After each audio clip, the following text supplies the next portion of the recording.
So now, back here in Rome, on the outskirts of Vatican City, what do the faithful really want? Because whatever the difficulties the Catholic Church is enduring in the temporal world, there are still vast numbers of believers for whom Catholicism is still their lodestar. I've been out and about in the city, which is peppered with seminaries, colleges and other religious institutions. The eternal city it still is, even if the eternity of the Catholic Church has had a bumpy few years. Protestant evangelicals seizing new congregations, and at the heart of the faith, the insidious worm of sex abuse and financial scandal.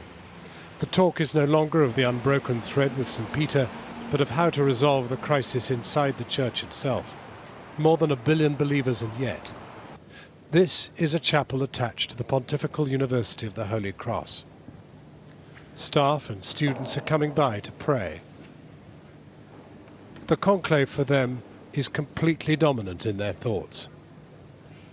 So what does this community drawn from all over the world want of the next Pope?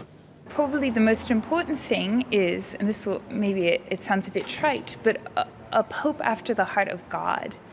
And what that would mean is a Pope that really takes both the Church and the world into his heart, who's a man of prayer, but also a man of action at the same time. You're from a fast-developing country, Yeah. very representative of a fast-developing world.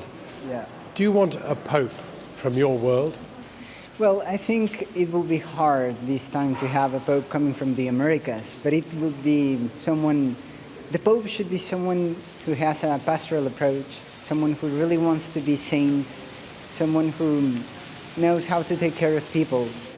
Outside in the penetrating winter rain, we watch the big screens transmitting big cardinals signing big biblical oaths of secrecy just before the lockdown on their papal deliberations.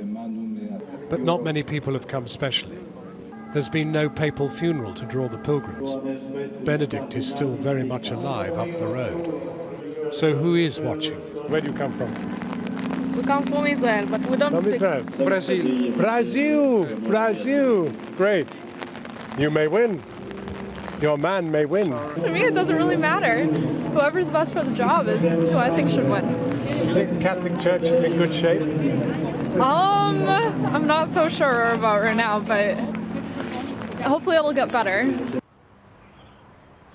Well, that's what the people are saying.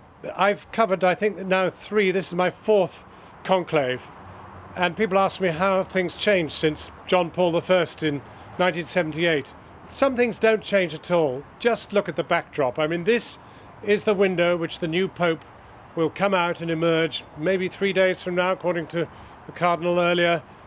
But other things have changed. There's no question there's a loss of confidence, a real sense of drift and a feeling that the Church is in crisis here. Sex abuse, the Vatican Bank, which is in terrible turmoil, being investigated by the Spanish finance police. A man was arrested the other day, a priest.